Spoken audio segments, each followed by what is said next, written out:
Hey YouTube, Lawler here as always. We've got some exciting RLCS roster news for you all today, and quite a bit of it as well, as it looks like Shift has been busy.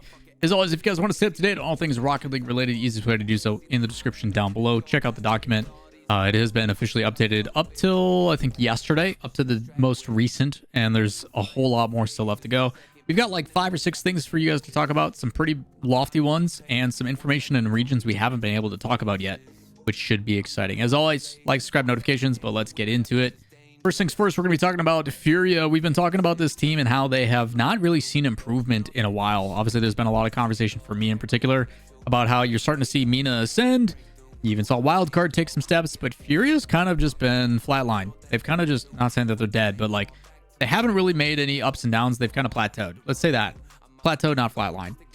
Because of that, a change was expected. I've kind of alluded to this and said, hey, whether they're pulling from somebody from the secret roster that has been performing well, or they go the other route and bring in an import, we'll have to wait and see. There was a rumor, not a qualified one, saying it was going to be Rise. Not the case.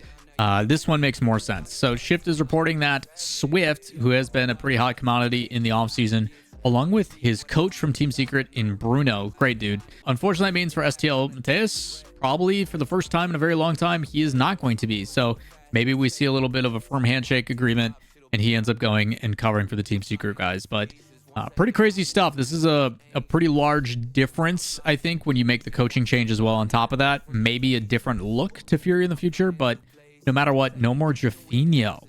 Here's to see what happens when they go away from the KBM mastermind and try something else. 2 KBM players potentially on the same team if Jaffinho goes and replaces Swift on Team Secret and joins KB1. It'll be pretty exciting. Up next, we do have conversations around the Gentlemates roster. Obviously, Juicy, rumored to be going to KC. Seiko, we had rumors on him yesterday. But Eugen, we were unsure on where he was going to end up and what was going to happen. And it looks like potentially a makeshift team, an amalgamation of ones that are kind of odd man out. We know, and starting with Team BDS, we'll talk about them in a bit as well, talking about the rest of their team. But we had conversations about what was happening now that Mozzarella and some of these others with BSK are going elsewhere. Was BDS going to have the same situation? And it looks like Matzer is looking to do just that. So Eugen, talented. We saw his opportunities through Mates and the impact he made. Matzer, as well as a young, talented individual with LAN experience. We got to see him at Paris Games Week for the first time when he sat in for Dignitas. And then Radosin, who is a former world champ, who has been there, done that, who has shown that he can be implemented into a roster immediately and make an impact.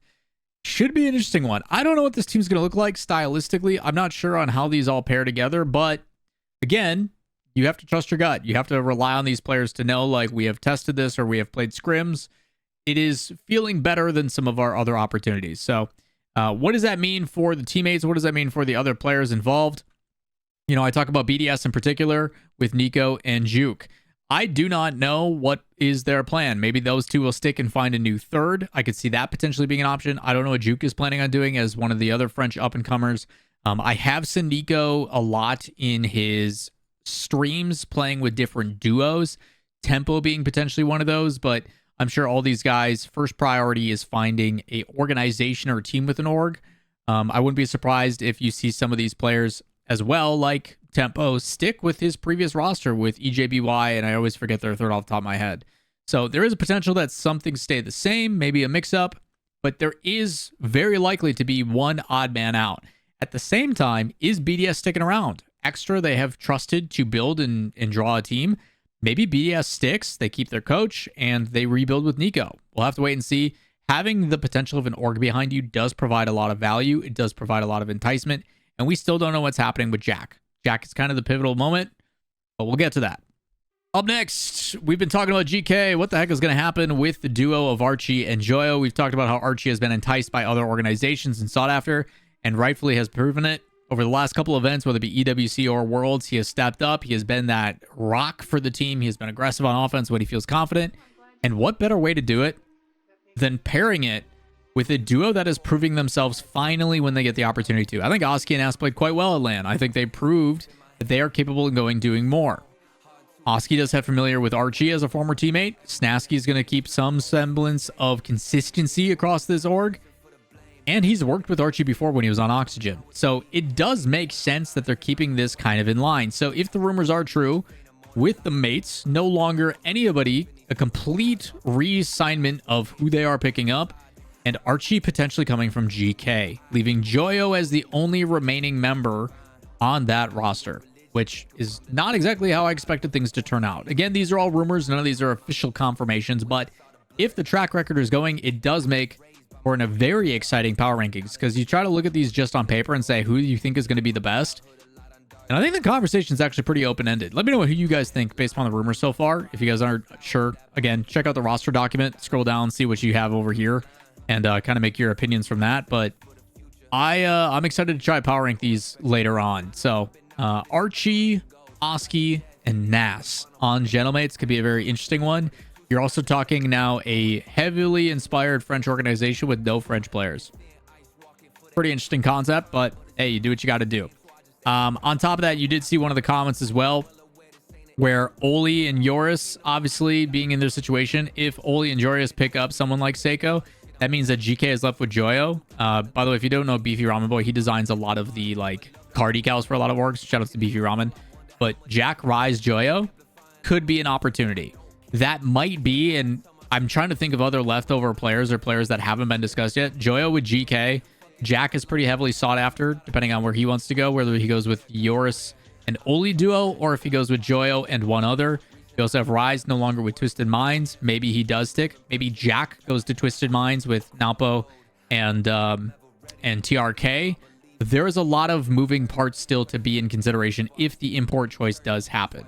That being said, we do know that with Complexity's banment, CRR is and has been mentioned to be coming back to the European region, and because of that, potential consideration that he's been playing well with Joris and Oli. So maybe that is not the case. Maybe we do not see that. Maybe Joris and Oli are now trying out Joyo. Maybe they're trying... There are so many moving parts. There's so many different things, and until we get confirmations and solidifications from the organizations or the players, we don't know. I say that, and do mention, we are getting a bunch of players that have been rumored that are going, whether it be Stizzy or Eversox, to Vitality, tweeting out the B with Zen replying with the B. So if I'm feeling confident about one thing, it's that Vitality is going to have Stizzy, Exotic, and Zen with Eversax as coach.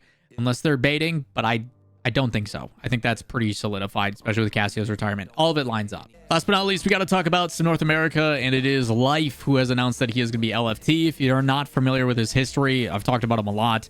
A player who came over on Switch, community raised funds to get him a PC, and has kind of been grinding ever since. Started originally with his first official roster with 100x35, then he went to What's Up, and then most recently was on, I think, SOS, if I remember correctly. Let me pull up his Wikipedia page on my other monitor. Yeah, he was on SOS with Drewy and Plexi. So, again, a pretty talented player. It's just a matter of, is he going to be able to find something that's a little bit more of an improvement?